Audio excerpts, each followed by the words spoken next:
কেন? কারণ তার মধ্যে একটা দয়া আছে, মায়া আছে।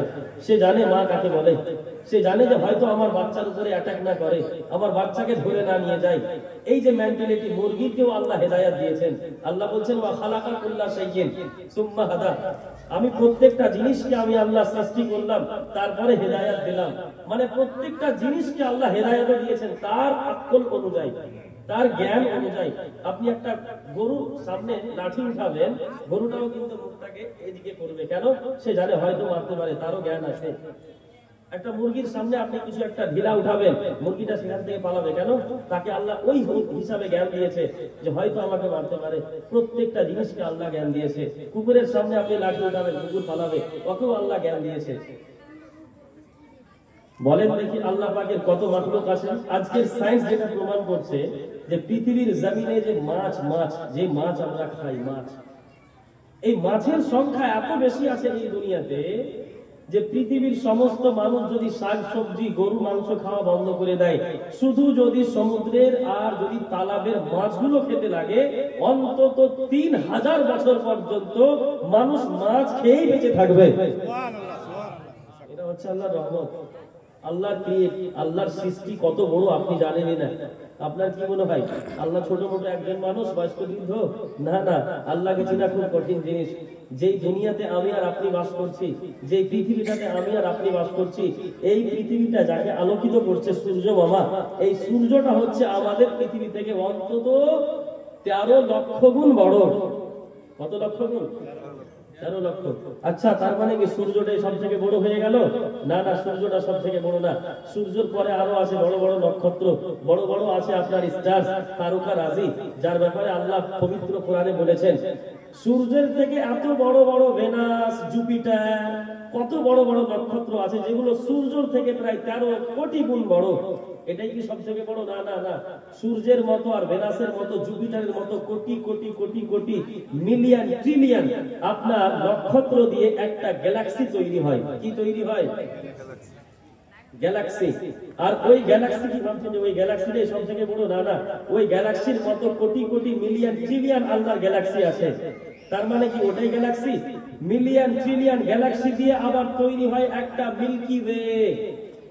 আচ্ছা, মিল্কি ওয়েটাই সব থেকে বড়? না না, মিল্কি ওয়ের মতো crore crore million trillion milky way দিয়ে তৈরি হয় আবার একটা ব্ল্যাক হোল। আপনি এমাজ করতে পারবেন না যে আল্লাহ কাকে বলে। আর এগুলো সমস্ত জিনিস যেগুলো এত বড় বড় আমি দেখাচ্ছি, এগুলো আপনাকে আমি বলছি না, এগুলো সব হাদিস, এইগুলো সব আপনি সায়েন্সে পাবেন, সায়েন্সের বইয়ে পাবেন।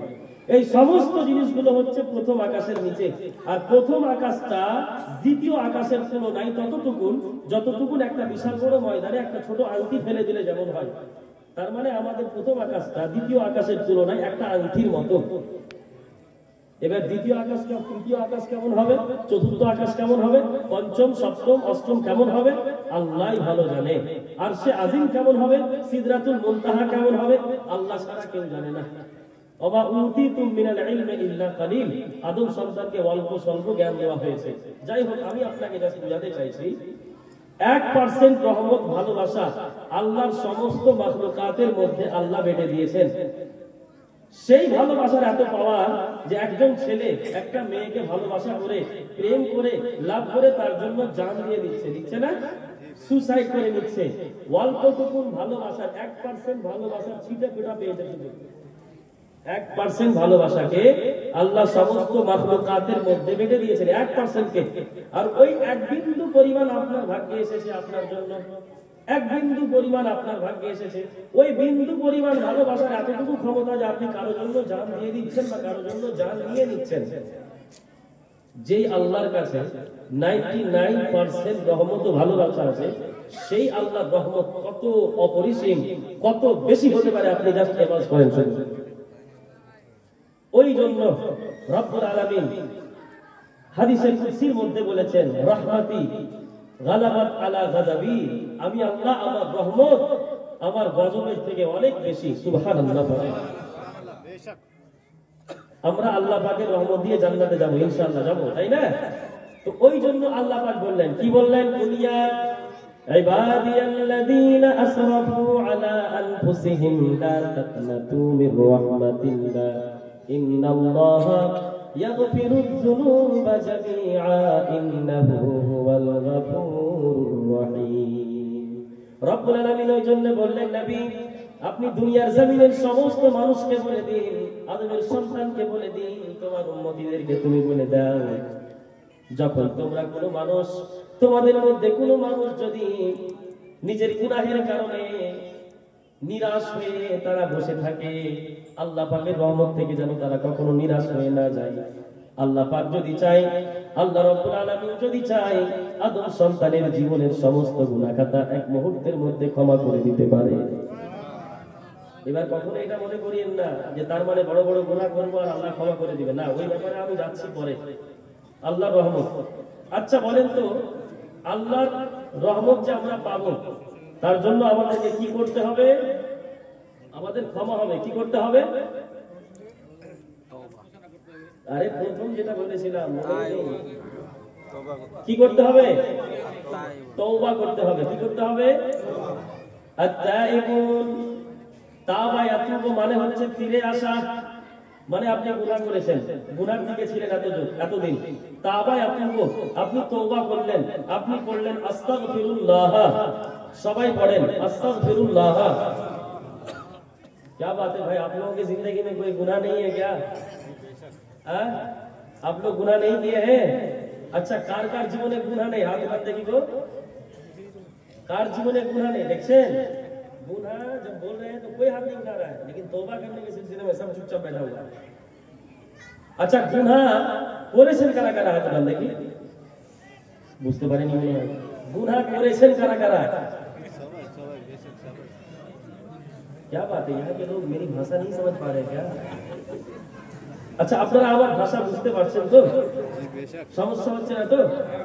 কেন আপনারা সবাই আল্লাহর ফেরেশতা নাকি? গুনাহ হয়নি তো? গুনাহ যাদের হয়েছে একটু হাত উঠান যে আমাদের গুনাহ হয়েছে। সবাই গুনাহগার, তাই না भाई? तो तौबा पढ़ने में क्या है फिर? आप ज्यादा तौबा पढ़िए, हमारे सबसे पहले पढ़े अस्तगफिरुल्लाह रब्बी मिन कुल्ली ज़म्बिन व अतूबु इलैहि। सय्यदुल इस्तिगफार पढ़ें अस्तगफिरुल्लाहल अज़ीम अल्लज़ी, ऐ सबाई बोले पढ़ो, अल्लज़ी ला इलाहा इल्ला हुवल हय्युल क़य्यूम व अतूबु ইলাইহি।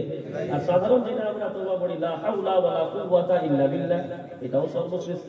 আরো আছে যেমন হযরতে নূহ, হযরতে ইউনূস মাছের পেটে যখন ছিল পড়েছিল, কি পড়েছিল? লা ইলাহা, পড়েন লা ইলাহা ইল্লা আনতা সুবহানাকা ইন্নী কুনতু মিনাজ জালিমিন। এটাও এক ধরনের তওবা। কথা বুঝতে পারছেন? আর সবথেকে বড় তওবা আমার বাবা আদমকে আল্লাহ বললেন, সৃষ্টি করলেন, আল্লাহ বললেন আদমকে তুমি এবং তোমার স্ত্রী এই জান্নাতে থাকো, যেখানে খুশি সেখানে যাও, যেটা খাওয়ার ইচ্ছা সেখানে সেটা খাও, ওয়ালা তাকরাবা হাযিহিস শাজারা, কিন্তু এই গাছটার কাছে যেও না। আমি বিস্তারিত আলোচনা যাব না যে কোন গাছ ছিল না ছিল, এই গাছের কাছে যেও না। হ্যাঁ, ওয়াসওয়াসা লাহুমাশ শাইতান, কিন্তু তাদের দুজনকে শয়তান ওয়াসওয়াসা দিল আর তারা গাছের ফল খেয়ে ফেললো। এবার আল্লাহ পাক তাদেরকে পানিশমেন্ট দিলেন ছোট্ট একটা। দেখেন, আদম কিন্তু ভুল করেনি, ওই সিস্টেমের ভুল না যেটা আমরা করেছি। আদম একজন নবী এবং পয়গম্বর ছিলেন। কি ছিলেন? নবী এবং পয়গম্বর। তিনার দ্বারা এই মতো ভুল হওয়া না। তিনি যেটা ভুল করেছিলেন সেটা ছিল খাতায়ে ইজতিহাদি। কি ছিল? আরে বলেন না গো, খাতায়ে ইজতিহাদি। আর খাতায়ে ইজতিহাদিতে মানুষ যদি ভুল করে দেয় সেখানে গুনাহ হয় না। কথা বুঝলেন? আদম সেই মতই খাতায়ে ইজতিহাদি মনে করেই খেয়েছিলেন। যাই হোক, এটা আল্লাহ পাকের একটা কুদরতে আগে থেকেই লেখা ছিল লৌহ কালামে সব জায়গাতে যে আদম ফল খাবে এবং দুনিয়াতে তাকে পাঠানো হবে। দুনিয়াতে আদম আলাইহিস সালাম আসলেন, 300 বছর ধরে আল্লাহর কাছে কাঁদতে থাকলেন। কত বছর ধরে? বারে বায়াতে ইখতিলাফ, জি ইখতিলাফ রিওয়ায়াত है इसमें बहुत ज्यादा। তো 300 বছর ধরে আদম আলাইহিস সালাম কাঁদতে থাকলেন। কি করলেন? কাঁদতে থাকলেন। তারপরে আল্লাহ পাক নিজেই আদমের প্রতি দয়া দেখিয়ে আল্লাহ আদমকে একটা দোয়া শিখিয়ে দিলেন। কি শিখিয়ে দিলেন? তো আমরা তো সব আদমের সন্তান, তাই না? ওই দোয়াটা আমি বলছি, আপনারা সকলেই পড়েন। রব্বানা যালামনা আনফুসানা ওয়া ইল্লাম তাগফির লানা ওয়া তারহামনা লানাকুনান্না মিনাল খাসিরিন। সুবহানাল্লাহ।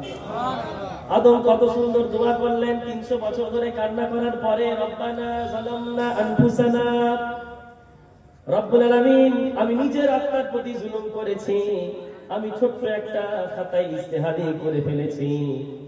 ফাইন লাম তাগফির লানা, আল্লাহ তুমি যদি আমাকে ক্ষমা না করো, ওয়া তারহামনা, আর আমার প্রতি যদি তুমি রহম না করো, লানাকুনান্না মিনাল খাসিরিন, তাহলে তো আমি আদম ক্ষতিগ্রস্তদের মধ্যে হয়ে যাব।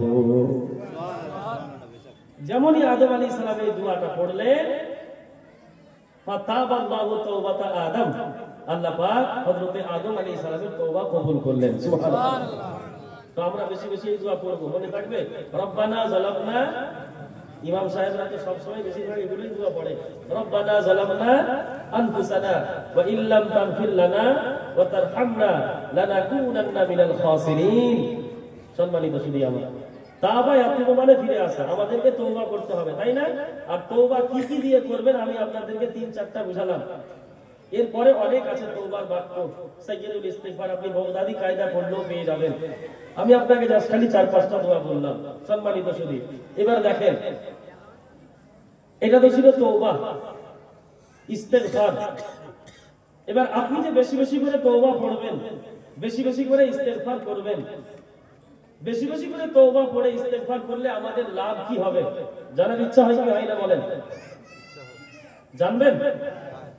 রব্বুল আলামিন বলেন, ইস্তাগফিরু রাব্বাকুম ইন্নাহু কানা গাফফারা ওয়া ইউরসিলিস সামাআ আলাইকুম মিদরারা ওয়া ইউমদিদকুম বিআমওয়ালিন ওয়া বানিনা ওয়া ইয়াজআল লাকুম জান্নাতিন ওয়া ইয়াজআল লাকুম আনহারা।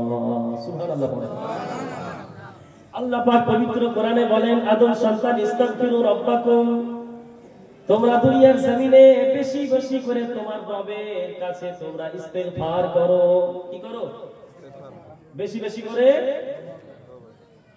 হচ্ছে না আপনারা পারেন না, বেশি বেশি করে ইস্তিগফার, আস্তাগফিরুল্লাহ আস্তাগফিরুল্লাহ আস্তাগফিরুল্লাহ। قال رسول الله صلى الله عليه وسلم إني أستغفر الله في اليوم كل يوم আকসারু মিন 70 মাররা।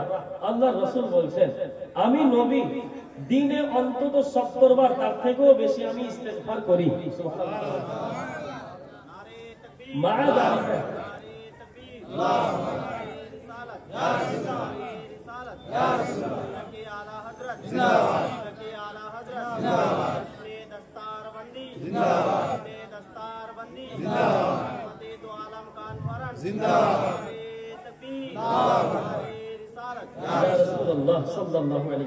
দেখেন, আল্লাহর রাসূল দিনে কতবার ইস্তিগফার করছেন? কতবার?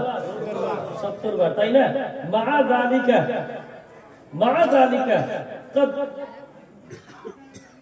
যালিকা قد غفر الله تعالى ما تقدم من ذنبه وما تأخر। অথচ আল্লাহ পাক আল্লাহর নবী রাসূলের, আল্লাহর নবী এবং রাসূলদের জীবনের অতীতের সমস্ত আগের গুনাহ, পরের গুনাহ, খাতায় ইজতিহাদি ছোট ছোট যেগুলো গুনাহ হয়ে যায় স্বাভাবিক অবস্থাতে, অথচ আল্লাহ সমস্ত নবী এবং রাসূলের সমস্ত গুনাহ পাক করে দিয়েছেন। আল্লাহ রাসূলের আগের এবং পরের সমস্ত গুনাহ খাতা আল্লাহ মাফ করে দিয়েছেন, গুনাহই নেই। দুই শ্রেণীর মাখলুক আল্লাহ, যারা যাদের কোনো গুনাহ নেই। এক শ্রেণী হচ্ছে আল্লাহর মুকাদ্দাস ফেরেশতারা, আল্লাহ ফেরেশতা, তাদের জীবনে কোনো গুনাহ নেই। দ্বিতীয় নাম্বার হচ্ছে নবী এবং রাসূলগণ, ইনাদের জীবনে কোনো গুনাহ নেই। বলেন দেখি, যেই নবী যেই রাসূলের জীবনে কোনো গুনাহ নেই, ওই নবী ওই রাসূল দিনে 70 বার তওবা করছেন, ইস্তিগফার করছেন। কতবার? এবার বলেন দেখি, আমাদের মতো সাধারণ মানুষকে দিনে কতবার তওবা করা দরকার ওই হিসাবে? उस हिसाब से हमें 1000 बार करना चाहिए। अब यहाँ पे मैं एक नुक्ता बता दे रहा हूँ आपको, একটা নুকতা শুনে নিন। এখানে নুকতাটা হচ্ছে, হাদিসের মধ্যে যখন কোনো সংখ্যা আসে, সংখ্যা 70 বার বা কোনো একটা বড় সংখ্যা আসে, সেটা কখনো কখনো কোনো জিনিসকে বেশি বোঝানোর ক্ষেত্রে ব্যবহার হয়। আল্লাহ রাসূল যে 70 বার বললেন আকসারু মিন 70 মাররা, আল্লাহ রাসূল যে বললেন যে 70 বারের থেকে বেশি পড়ি, এখানে 70 বলতে শুধু 70 বার পড়তেন তা না, এখানে বেশি সংখ্যাকে বোঝানো হয়েছে। তার মানে আল্লাহ রাসূল প্রায় 100 বার পড়তেন। বুঝাতে পারলাম না মনে হয়, তাই না? কখনো কখনো কোনো জিনিসকে বেশি বোঝানোর জন্য একটা সংখ্যা বলে দেওয়া হয় যে এতটা, কিন্তু বাস্তব চিত্রে তার থেকে বেশিও হতে পারে। আল্লাহ রাসূল তার থেকেও বেশি ইস্তেগফার করতেন। সম্মানিত শুনি আমার, ইস্তেগফার করলে কত রকমের আপনার লাভ হবে। এক নাম্বার লাভ আল্লাহ পাক বলছেন, ইস্তেগফার করলে আপনি দুনিয়াতে 5টা লাভ পাবেন। কয়টা বলেন? সবাই বলেন কয়টা লাভ? এক নাম্বার, রব্বুল আলামিন পবিত্র কোরআনে নিজেই বলছেন ইস্তাগফিরু রাব্বাকুম ইন্নাহু কানা গাফফারা। দুনিয়ার জমিনে তোমরা যতদিন থাকবা, আদমের সন্তান, তোমরা বেশি বেশি করে আল্লাহর কাছে ইস্তেগফার করো, তওবা করো। আল্লাহ তওবা করলে কি হবে? মহান আল্লাহ নিজেই বলছেন ইন্নাহু কানা গাফফারা, কারণ তোমরা যদি আল্লাহর কাছে বেশি বেশি করে ইস্তেগফার করো, আল্লাহ তোমাদের গুনাহ খাতা maaf করে দিবে। ইস্তেগফার করলে সর্বপ্রথম কি হয়? আমাদের গুনাহ খাতা maaf হয়, মনে থাকবে। দ্বিতীয় নম্বরে আল্লাহ নিজেই বলছেন ওয়া ইউরসিলিস সামাআ আলাইকুম মিদরারা। আদমের সন্তান, দুনিয়ার জমিনে তোমরা যদি বেশি বেশি করে ইস্তেগফার করতে পারো, তাহলে জেনে রাখো আল্লাহ তোমাদের জন্য আসমান থেকে রিজিক পাঠাবে। আসমান से रिज़्क आएगा, ये अल्लाह ने कह दिया। ওয়া ইউরসিলিস সামাআ আলাইকুম মিদরারা। আচ্ছা বলেন তো, আমরা যে সাধারণত রিজিক গুলো পাই, কোথা থেকে পাই? আসমান থেকে না মাটি থেকে? ভেবে চিন্তে বলেন একটু বাবা। সাধারণত যে আমরা রিজিক গুলো পাই, সেটা আসমান থেকে পাই না জমিন থেকে পাই? বলেন না গো, বুঝা গেল না? কোথা থেকে চাচা? জমিন থেকে। চাচা একদম দারুণ এক্সপেরিয়েন্স নিয়ে বলছে কথা। কারণ চাচা জানে আমি গম চাষ করেছি, আমি ধান লাগিয়েছি, আমি পাট লাগিয়েছি, আমি মাকই লাগিয়েছি, কুশল লাগিয়েছি, আলু লাগিয়েছি। এই সমস্ত জিনিস যে রিজিক আল্লাহ আপনাকে দিয়েছে, এই সমস্ত জিনিস কোথা থেকে পেয়েছি আমরা? জমিন